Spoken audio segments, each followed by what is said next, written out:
This is the local and national news from Fabulous 103 FM, and it would be fabulous if you subscribed. It's easy. Click the subscribe button, and at the same time, click the like button too. The final day of funeral rites for most of the victims in the Nong Bua Lampu massacre take place today. Royally sponsored by His Majesty the King and Queen, 3 temples will see funerals throughout the day with government officers and even the Prime Minister expected to attend. No closure for families, though, as with the killer having committed suicide. The case is virtually closed, except for the why, which at some point will be revealed. Nationally, the Thai police chief has ordered senior police to remove weapons from any officers or officials who exhibit behavioural problems or are involved in drug use. A major issue now is that Thai police buy their own guns. They're not given to them as part of a uniform, and so can choose whichever weapon they prefer. It's pointless talking about the numbers of firearms out in this country, and like most of Asia, it's long been known that the majority of weapons are owned without licence anyway. And there's no indication that Thailand has any greater number of weapons per capita than anywhere else in the region. The killer, an ex-policeman, seems to leave behind a conflicting background. As mother has told the press, he was a drug user with behavioural problems. Police have told the media that he had mental issues and was a drug user. And yet initial reports tell us that he'd had no drugs in his system when he killed 37 people. No motive has been established or at least released as to his reasoning behind the stabbing and shooting of the 37, which included his own wife and young stepson. 2 CNN reporters who violated the preschool crime scene have been fined and asked to leave the country. 47-year-old Australian Anna Coren and 34-year-old British man Daniel Hodge got some deal yesterday as it was decided that they didn't intend to violate the crime scene, so that means it was an accident, and they'd asked in perfectly clear English, can we come in, to a handful of local women who were obviously fluent in English. Both were fined 5,000 baht and apologised to the Thai people for their mistakes and gave assurances that their recordings would be permanently deleted.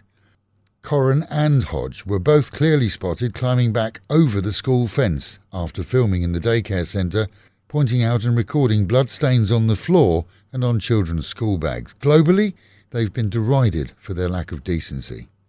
It's fair to assume that Thai authorities, though, were less than impressed with the duo, but they have enough on their plates to deal with without a self-righteous brigade adding to their problems. There's a chance that the woman will be more free with her opinions now that she's left Thai soil, but let's hope she doesn't.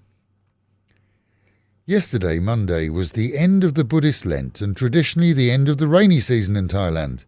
For the followers of Buddha, a special day seeing temple celebrations and monks again allowed out from their 3-month retreat. As to the weather, well, slightly out of sync perhaps, as Pattya at least is enduring its wettest week yet. With Monday morning stormy and then from mid-evening through to this morning, moderate to heavy rain. Travel advisories are out for the region as flooding was popping up at various points.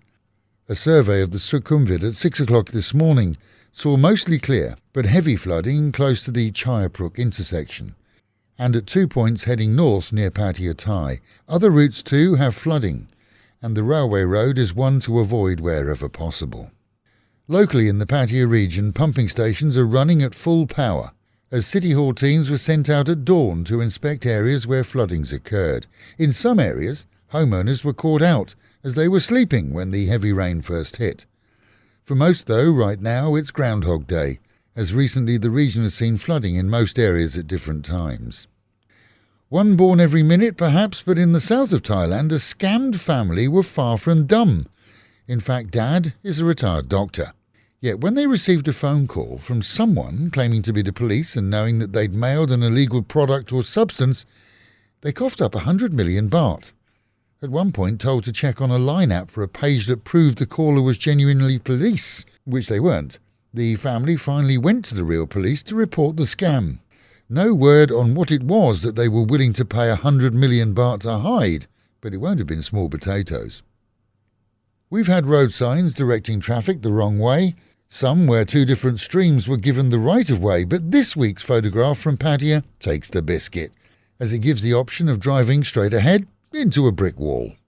Red-faced contractors have been called to put it right, but for now, It's one of the more entertaining sights in the city. And we don't need the Met Office to tell us that it's pretty clear we'll be seeing continued rain throughout the day.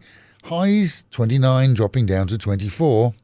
Local and national news today from Fabulous 103 FM and Fabulous Pattya Media Group. And to get a notification every time we release another bulletin or programme, like and subscribe to our channel, Fabulous Pattya Media Group, by using the link below.